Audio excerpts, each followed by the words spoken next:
Haya ni maneno matakatifu kutoka katika kitabu hiki cha waraka wa Yakobo sura ya 4 kuanzia mstari wa kwanza hadi ule mstari wa 4. Unaposoma utagundua jambo kubwa sana kwamba hapa duniani wako watu makundi mawili, kwamba liko kundi la watu wanaoomba na lipo kundi la watu wasioomba. Na ninapozungumza habari za kuomba, tafsiri yake ni kwamba kuna watu wanaofanya maombi na kuna watu wasiofanya maombi. Lakini katika aina hizi mbili au makundi haya mawili wako katika hili kundi la watu wanaoomba, wako wanaoomba na wanapata majibu ya maombi yao, na kuna wengine wanaomba lakini hawapati majibu ya maombi yao. Sasa unaweza ukajiuliza kwamba ni kwa nini jambo hili linatokea. Sasa unaposoma andiko katika huu waraka wa Yakobo sura ya 4 utagundua vitu viwili vikubwa sana. Jambo la kwanza ambalo utagundua kwamba watu wanaomba vibaya, na jambo la pili ambalo utagundua kwamba watu wengine hawaombi. Sasa wale wanaoomba vibaya, ni kitu gani kinachopelekea wanaomba halafu wanaomba vibaya? Ukisoma maandiko haya utagundua kwamba wale wanaoomba na wanaomba vibaya, wanaomba vibaya kwa sababu mbili. Sababu ya kwanza, ajenda wanazozipeleka mbele za Mungu ni ajenda ambazo sio sahihi, au ni ajenda ambazo hazina nafasi katika utendaji wa Mungu. Na hii ni sababu ya kwanza kwa nini watu hawa wanaomba vibaya, kwamba wanaenda na ajenda ambazo si za kimungu au si ajenda ambazo Mungu anaweza akazifanyia kazi.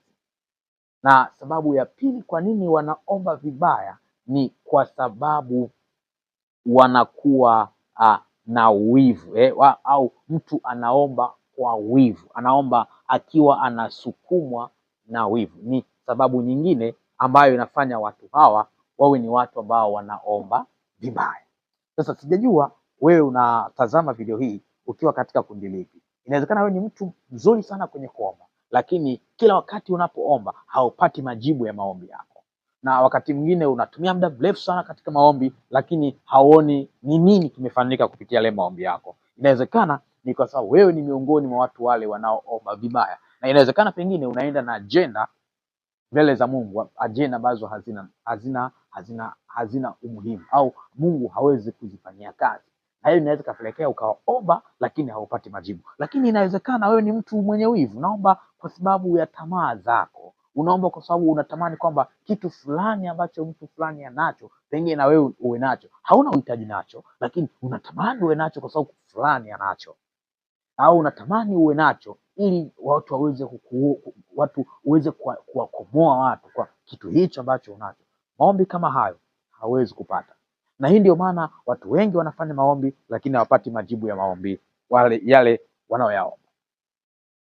Sasa ukifuatilia kiundani utagundua kwamba maombi ambayo mtu anafanya kwa tamaa zake, au maombi ambayo mtu anayafanya ili kuweza kusatisfy yale mahitaji ya mwili wa kwake, ambayo hayo mambo ni mambo ambayo si lazima mtu ayapate. Maombi kama hayo huwa hayana majibu, au maombi hayo huwa Mungu hawezi kuyajibu. Ndio maana nasema hata mwaomba wala hampati, kwa sababu mwaomba vibaya ili mvitumie kwa tamaa zenu, si kwa ajili ya Mungu, si kwa ajili ya utukufu wa Mungu, si kwa ajili ya mapenzi ya Mungu, lakini kwa ajili ya tamaa za mwanadamu. Maombi kama hayo Mungu hashughuliki nayo. Mungu pia hashughuliki na maombi ambayo mtu anaomba kwa sababu ameona wivu wa kibinadamu. Hivi unajua kuna wivu wa kimungu, lakini pia kuna wivu wa kibinadamu. Sasa mtu anaweza kusukumwa na maombi, anaweza kusukumwa kuingia kwenye maombi kwa sababu ya ile wivu ya kibinadamu, kwamba mtu ameona wivu kwamba no, kwa nini fulani amefika sehemu fulani na mimi sijafika? Basi mtu anaamua kuingia kwenye maombi kwa sababu ya wivu huo. Maombi kama hayo hayawezi kuleta matokeo. Maombi kama hayo Mungu hawezi kuyajibu. Ndio maana Yakobo anasisitiza, ukisoma katika ule mstari wa 10 anasema, jidhilini mbele za Bwana naye atawakweza. Jidhilini mbele za Bwana naye atawakweza.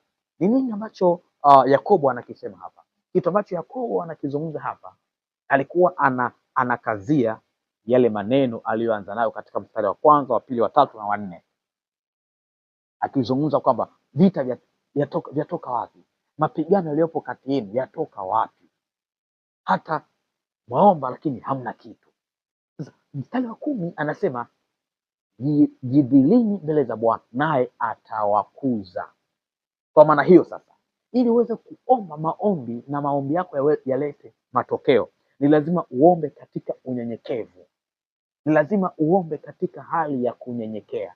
Ndio maana utakumbuka wakati ule mfalme Suleiman alipokuwa amejenga lile hekalu, wakati analiweka wakfu, alisema na Mungu, akasema, Mungu, watu watakapoomba maombi yao, wakikabili nyumba hii, usikie maombi yao. Alitaja vitu vingi sana, na pale Mungu akazungumza akasema kwamba ikiwa watu wangu walioitwa kwa jina langu watajinyenyekesha na kuomba na kuyaacha maovu, nitasikia toka mbinguni, nitawasamehe dhambi yao na kuiponya nchi yao. Kwa hiyo kuna unyenyekevu, ili maombi yaweze kuleta matokeo, ili maombi yaweze kuleta majibu, ili uweze kuomba na kupata matokeo ya maombi yako, ni lazima uombe katika hali ya unyenyekevu. Lakini jambo lingine, lazima yale maombi na ajenda zako ziwe zinazotoka ndani ya moyo ulio safi. Na mimi nimethibitisha kwamba siku zote unapoomba kwa moyo ulio thabiti na katika hali ya unyenyekevu, maombi hayo yanajibiwa papo kwa papo. Mimi nimethibitisha yanajibiwa papo kwa papo. Kwa hiyo unaweza ukaamua mwenyewe kwamba uwe ni mtu unayeomba na unapata matokeo ya maombi yako, au ukaamua kuwa mtu ambaye unaomba halafu haupati matokeo ya maombi yako, ila ukaonekana kwamba wewe ni mtu unaomba sana, ni mtu unafunga sana, ni mtu ambaye unafunga sana, lakini ukawa ni mtu ambaye hauoni matokeo ya maombi. Wewe mwenyewe unaweza ukaamua, kwa sababu kila kitu kimeelekezwa katika maandiko. Yakobo ametusaidia sana katika hii sura ya 4 ya waraka wa kwake. Kwa hiyo unaweza ukaamua aina ya mtu unataka kuwa kwenye engo hii ya kuomba. Unaweza ukaamua kuwa unaomba na maombi yako yakawa yanaleta matokeo kila siku unapoomba, kwa sababu maneno ya Mungu yako very clear. Unaweza ukaamua kuyafuata na ukayaishi yakakusaidia. Ninakushukuru sana mtazamaji wangu, na ninakukaribisha kanisani hapa ili tuendelee kujifunza maneno ya Mungu katika ibada zetu ambazo zinafanyika hapa. Mungu akubariki.